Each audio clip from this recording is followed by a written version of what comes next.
on my little nifty little routing fixture for the wing skins.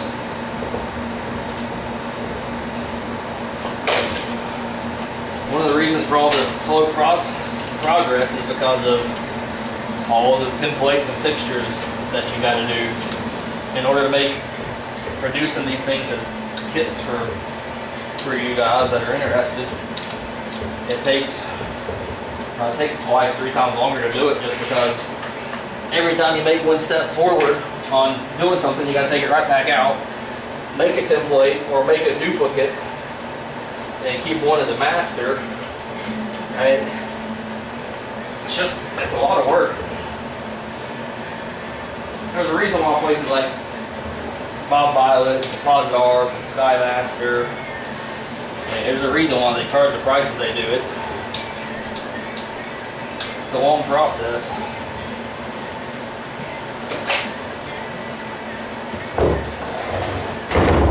But it's a fun one if you like doing stuff like this, or if you just like to save money, which honestly you ain't saving much money. Not for just one.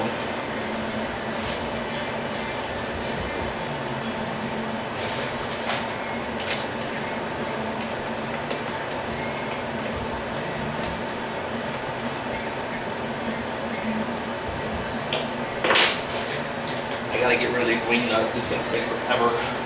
Make your hand hurt after a while too, having to hold them and tighten it down. Yeah.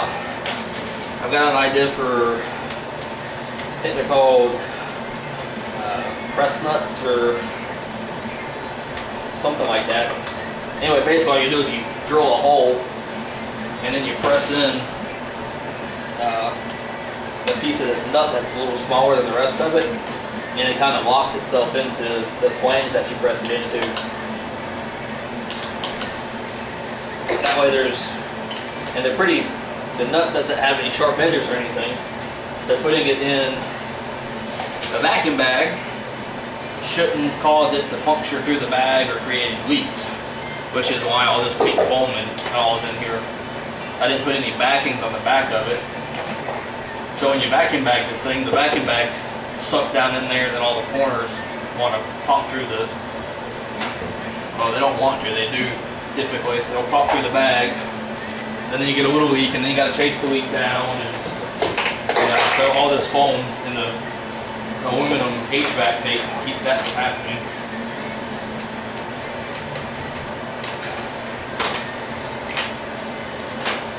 Again, one of the things you learn as you do this stuff.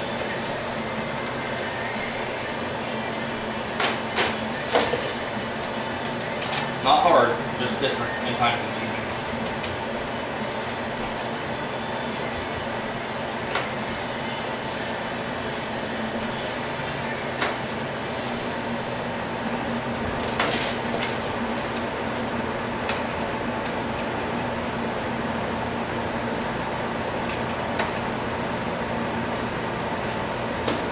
Plan tomorrow is to pull this thing out of the mold.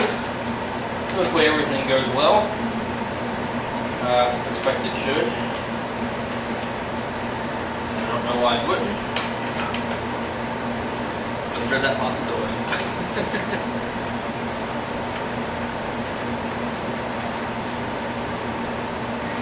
And yes, I'm planning on getting one of those drill adapters. I keep meaning to every time I go to Harbor Freight, which is the closest one's 2.5 hours away. But next time I'm off on a job and I'm near one that is local, I'm gonna get a couple of those adapters. They work awesome for more than just this.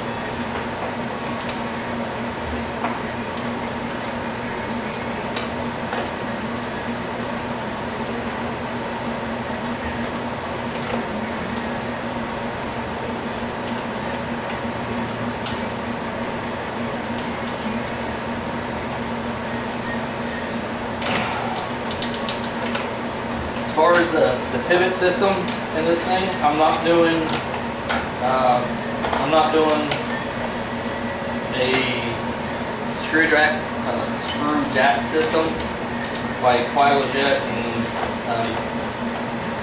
think Jet Hanger Hobbies, well, they've got a short pivot fuselage, but it's not really a fun model. You got a lot of engineering. Anyway, the screw jack system, like mostly fly with Jet, I think Bayo, and I think the Skymaster even uses it. I'm not using anything like that. I don't like how it goes. It takes up all the room in the fuselage. Plus, I think it's a little heavy. It's just awkward to maintain a lot. You've got one motor that powers both wings, so you don't ever have to worry about one wing going somewhere or stopping or whatever. But you got those two big push rods that go from the screw jack slider that go out to the wings, and it's a lot of stuff to deal with.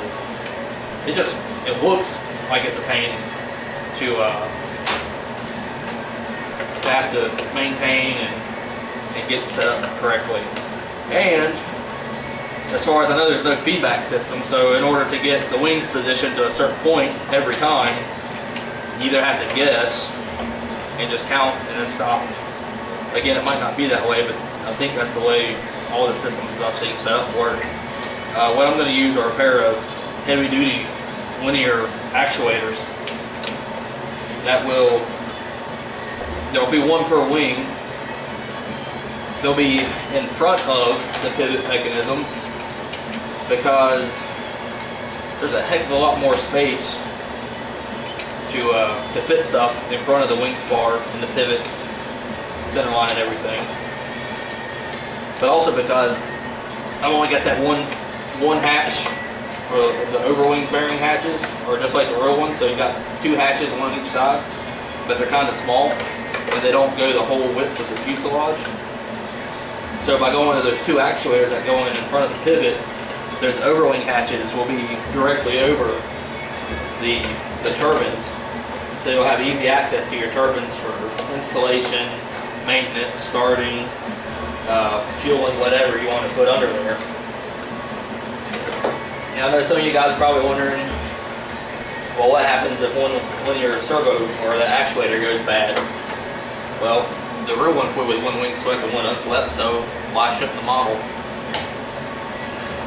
That's why we got spoilers on the thing.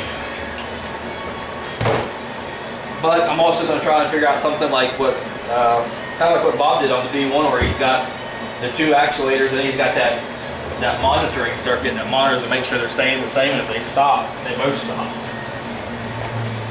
I've just got to figure out someone who can design that for me. Maybe Bob knows, because I don't. Alright, that's all clamped up. What I'm going to do is I'm going to run one more big C-clamp down here along the trailing edge.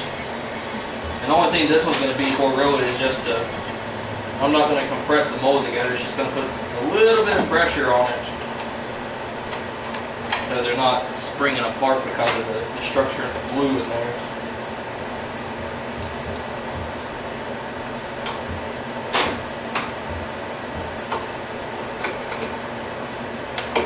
Alright, there's that. And just going to look down in here in the trailing edge, make sure everything looks nice and pretty, which it does, but I'm going to clean it up a little bit more with a little popsicle stick. Get rid of any excess glue that might be there, and then make a nice little fillet along the trailing edge at the same time.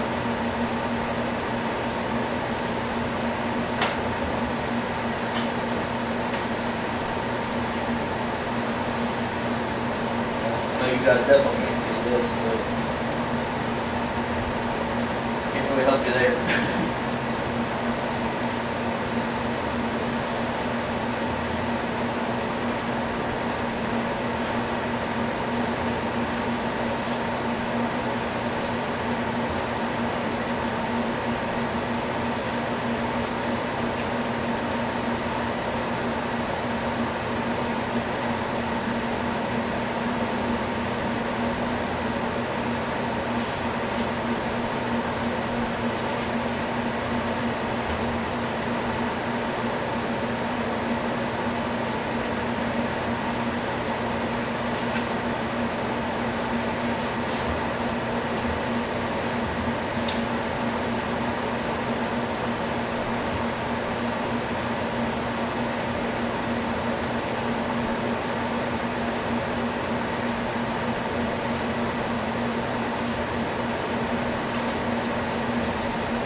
Alright guys, that's the first wing.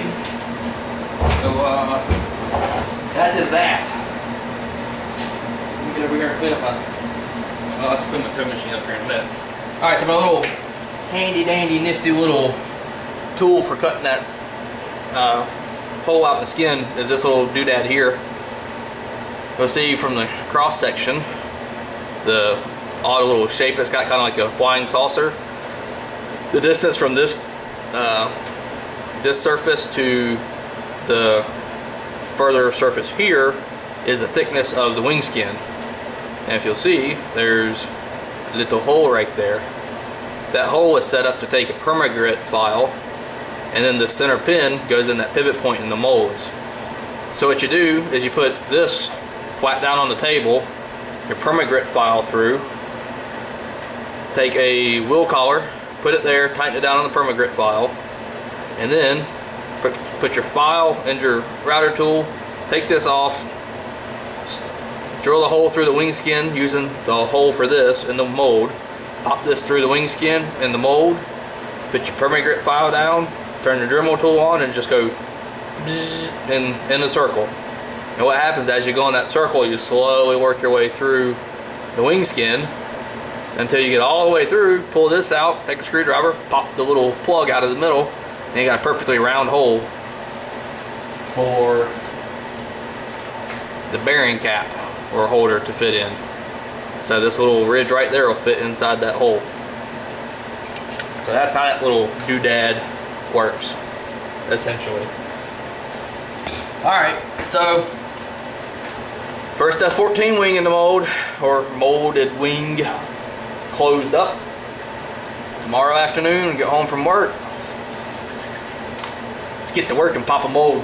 So till tomorrow, you ladies and gents have a good day at work, and we'll see you back here in the shop.